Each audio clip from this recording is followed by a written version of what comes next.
Thank you, Trish. James Comey, tomorrow, buddy, is your day of reckoning. Will you finally admit you tried to tip the scales for Hillary Clinton or continue to try to pull down President Trump? After weeks of negotiation, the former FBI director Tommorow scheduled to testify in front of the House Judiciary Committee on everything from alleged federal spying on the Trump campaign to his leaking of details on his interactions with the president.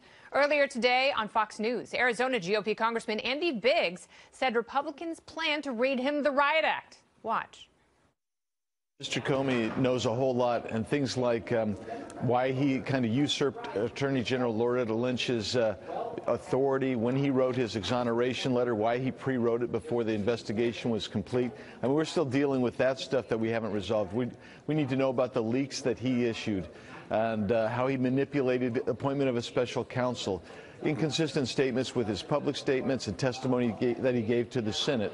I mean, there's a whole lot with Mr. Comey, and then we need to move into personnel that he worked with and what he knew about them, their biases, and why he left them in place and why he chose Mueller to kind of get to the special counsel, his relationship with Rod Rosenstein.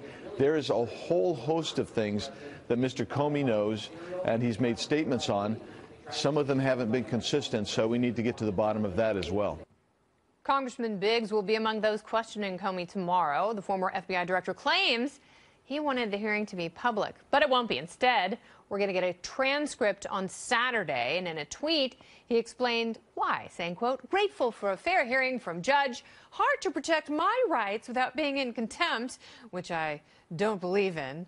"So we'll sit in the dark, but Republicans agree I'm free to talk when done, and transcript released in 24 hours.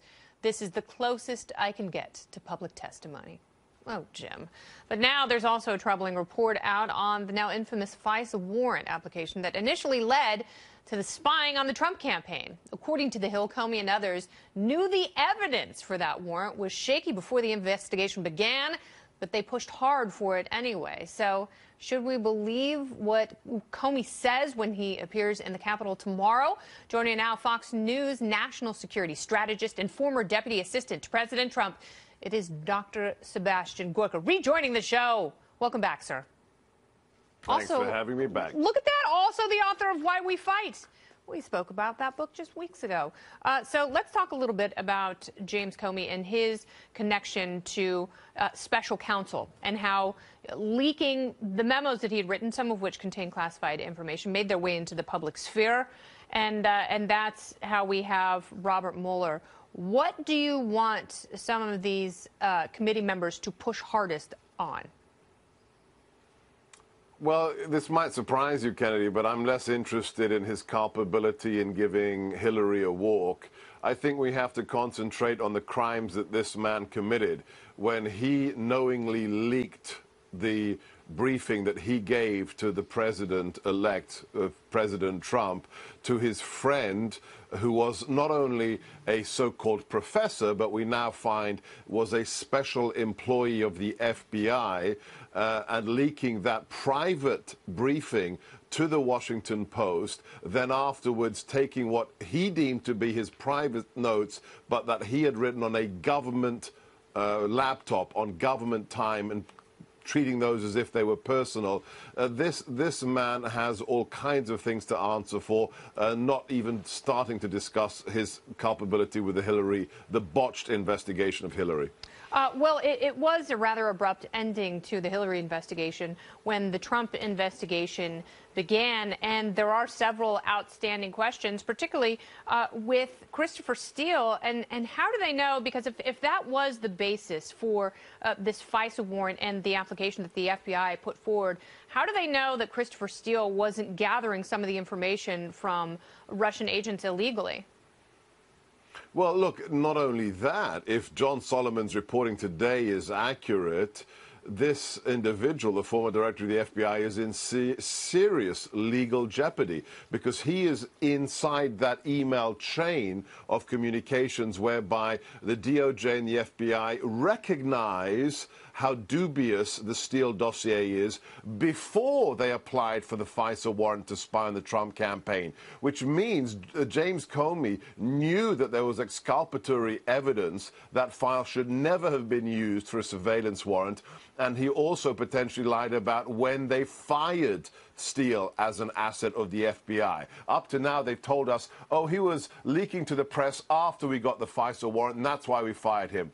John Solomon says, wrong. That's a lie. But that couldn't possibly be true because it was those press reports that were also the basis for the FISA warrant, right, which, you know, creates this circular reasoning. The FBI, on its face with basic investigation, should have seen that and nixed the whole thing. They knew that.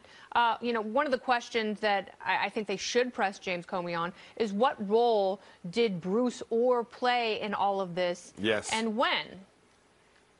Absolutely, absolutely. Not only that, when you have the FBI investigators allow people who are suspects in the Hillary case to actually act as counsel to Hillary, and then the FBI, this is unheard. The FBI was ordered to destroy Hillary's laptops. On what basis? That decision had to have come from the 7th floor of the Hoover Building in Washington, and that might actually lead to the very desk of former FBI Director James Comey. Well, doesn't that mean that he has, in fact, committed perjury in some of his congressional testimony? Yes. Well, if Yes, that's the case, and so now we're hearing that when Democrats take over these critical committees, including the Intelligence and Judiciary Committees, that they are going to hand over some of the testimony of Jared Kushner and Donald Trump Jr., among others, so Robert Mueller and his team can look for inconsistencies. If that's the case, isn't it fair that they do the same thing with James Comey and some of his testimony? Absolutely. Let's find out who committed perjury, including former DNI Clapper. And also the biggest question of all, Kennedy, is when did the surveillance operation on the Trump campaign begin? Who initiated it? Because right now, if you follow the writing of Lee Smith, of Sarah Carter, of John Solomon, it looks as if John Brennan, with an international sting, remember that Australian diplomat and Papadopoulos, started the whole chain and then told James Comey to open a file here in America. If that's the case, the perjury is all over the map. CIA, FBI, DOJ. And you know, we also have to see if national security was compromised in any of this, because as with Hillary Clinton and you know, her server scandal, that is the biggest issue. Were lives ever at stake, and was government power abused in order to obtain politically damaging information? So far, they have not achieved their goal of pulling down the president yet. They're still working furiously to connect those dots, and we will keep our eyes on all of it. Thank you, Dr. Gorka.